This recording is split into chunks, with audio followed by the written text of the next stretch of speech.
સાનિધ્યમાં બેઠા છે મહાદેવના નામનો શું મહિમા છે મેં તમને કીધું ને ધર્મ એમને નથી બચતું એના માટે ઘણું ઘણું કરવું પડે છે ઘણા બલિદાનો દેવાના છે શિવાજી મહારાજનું નામ આપણે બધા યુવાનોને કહીએ એટલે તરત બધાને ખ્યાલ હોય શિવાજીની વાત આવે એટલે ખબર હોય પણ શિવાજીનો દીકરો સંભાજી રાજે ડાયાભાઈ હીરાભાઈ જે સનાતન માટે જે લડ્યો છે ઔરંગઝેબની સેનાની સામે ગોરીલા યુદ્ધ કરી અને હાકા પહા છોડાવી દીધા ઔરંગઝેબની જેને કહેવાય સેનામાંથી એટલા માણસોને કાપે ઔરંગઝેબનું ત્રાહિમામ થઈ ગયું કે આને કરવું શું આને પકડવો કેમ અને પછી દગો કરીને એને પકડ્યો પોતાના જ્યારે ફૂટે ત્યારે જ મહાન માણસ હારે છે બાકી મહાન માણસ કોઈ દી થાકતો નથી આપણને આપણા જ હરવે બીજાની તાકાત નથી કોઈ હરવી હગે ભલા માણસ આ એક હકીકત છે જ્યાં લખવું હોય ત્યાં લખી લેજો હા એટલે ધ્યાન એ રાખવું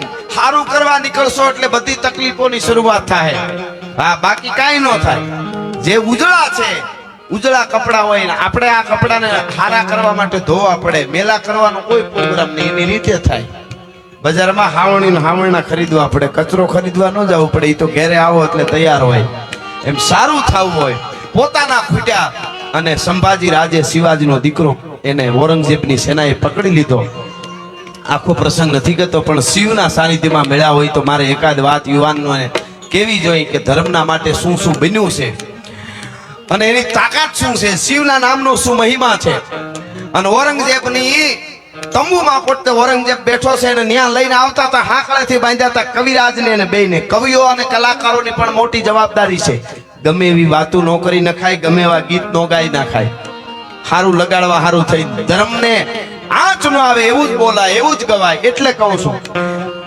કવિ કલશ હતો સંભાજીની હારે શિવાજીના દીકરાની હારે અને કવિ કલશને સંભાજી બેયને જીવતા પકડ્યા દગો થયો એટલે પકડાઈ ગયા હાંકળે બાંધીને લઈ આવ્યા ઔરંગઝેબ સિંહાસન માથે બેઠો તો ઔરંગઝેબને એમ થયું કે હમણાં શિવાજીનો દીકરો સંભાજી મને જોઈ ધ્રુજતો આવશે એને ખબર હતી કે ઔરંગઝેબ હું સજા કરવાનો છે કવિ કલશ કવિને બે હમણાં ધ્રુજ છે મને જોઈ પણ યામ કચેરીમાં લઈ આવ્યા હાકડું બાંધી હતી પણ ઠાણાક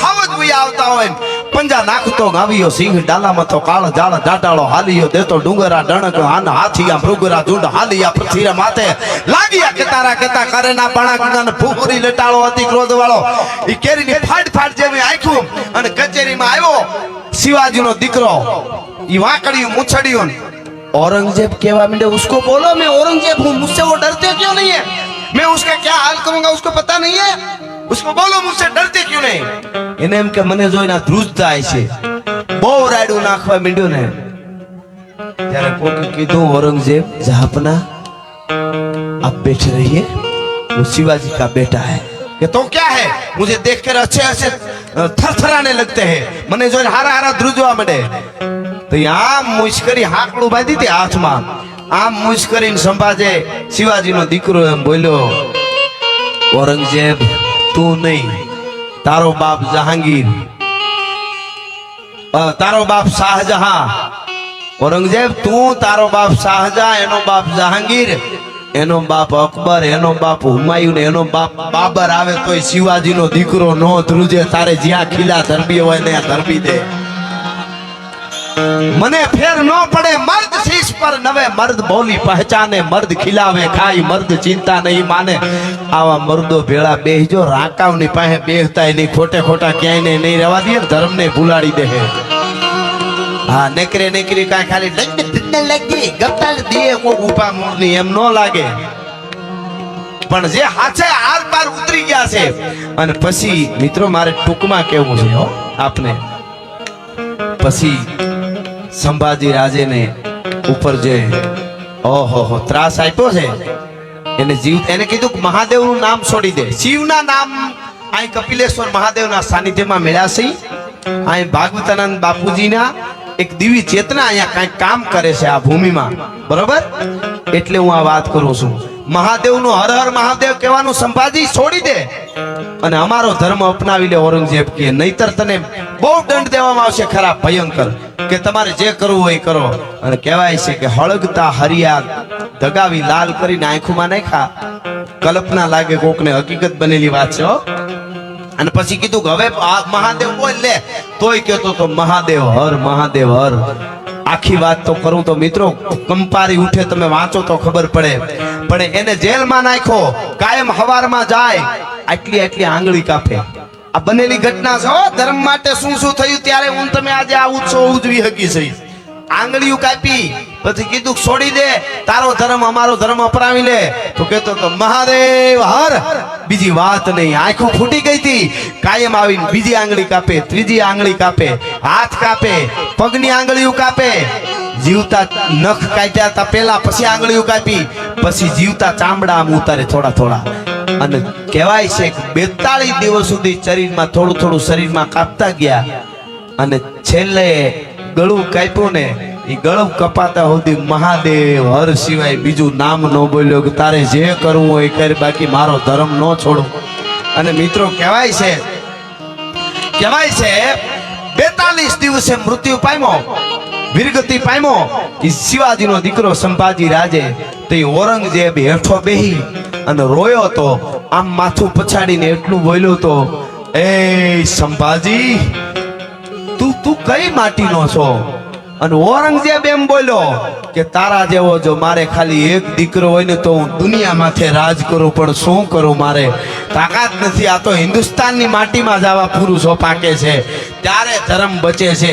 એવી અનેક કથાઓ મારી પાસે છે, અનેક વાતો છે, તમે સાંભળતા જાઓ. એમાં મેં તમારા સુધી હું કાયમ ગેરંટી આપું છું મારા પ્રોગ્રામમાં. દયાભાઈ કે એવો વખત આવશે તો સ્ટેજથી નીચે ઉતરી જવાની તૈયારી રાખશું. બોલવામાં અમારા સ્તરમાં કોઈ દી નીચે નહીં ઉતરી, તમને ગેરંટી આપી છે. એટલા માટે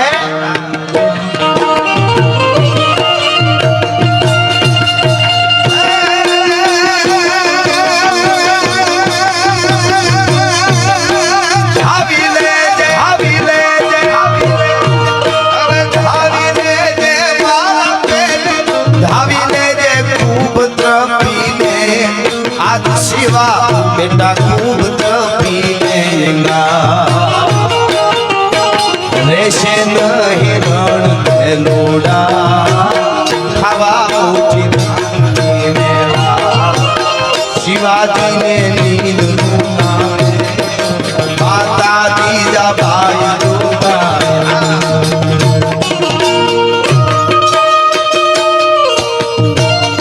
હવે હા આ બાળક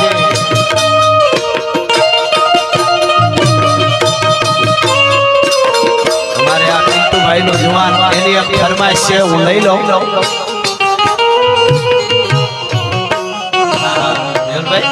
આપની એક ફરમાઈશ છે કે અગર ખિલાફ है होने दो, जान थोड़ी है. આને ઈ બહુ ગમે. બોલો, અગર ખિલાફ है होने दो. આપણો જીવ જેટલું કોઈ વાલું હોય ઈ આપણો વિરોધ કરે તો દુઃખ થાય, નહીતર શું? अगर खिलाफ है होने दो, जान थोड़ी है, ये सब धुआं है, आसमान थोड़ी है. હા, ધુવાડાને વિખાતા શું વાર લાગે ભાઈ, એની વાત નથી. પણ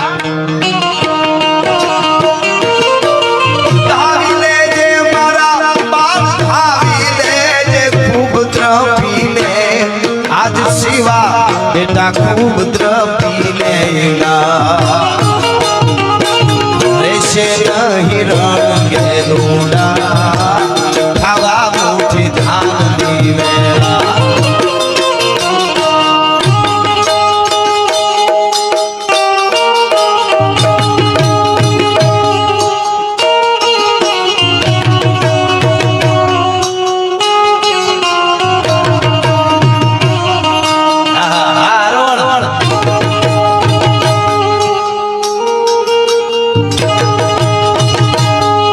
અમારે કુબેરભાઈ પ્રજાપતિ લંડન એમના તરફથી 11,000 રૂપિયા આપવામાં આવે છે, અને રોહિતભાઈ પટેલ સરપંચ મોકાસણ એમના તરફથી 11,000 રૂપિયા આપવામાં આવે છે. જોરદાર તાઈના ગઢડાથી. હજુ બહુ ઓછા નામ છે બાપ, આ તો કલોલનું આંગણું છે. હે હો. અને અહીંયા જેટલા આવ્યા છે એને કોઈ કોઈને કુળદેવી છે. આ કડીમાં બધાયની કુળદેવી આવી જાય, હવની કુળદેવી ચિતવી લેજો. એના બધાયના માટે પ્રાર્થના થઈ જાય. આ ગાઉં છું આપ બધા માટે.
ગ્રુપ પધાર્યા છે ભગવો લહેરાય.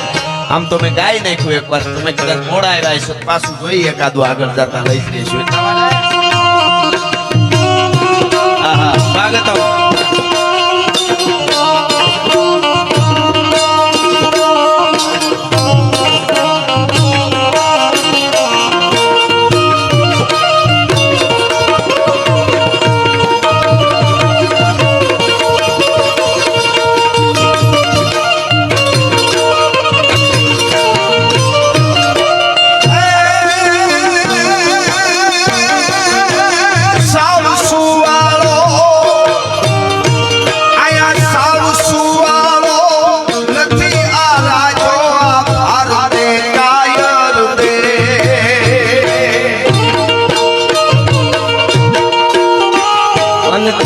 ધારી તરસોળ ધારી મારો ચક્ર ધારી વાસુદેવ ગાડાના ધૂપ લીધા છે, ગીતાજીના પાઠ લીધા છે, ભીંગાડાના ધૂપ લીધા છે, ગીતાના પાઠ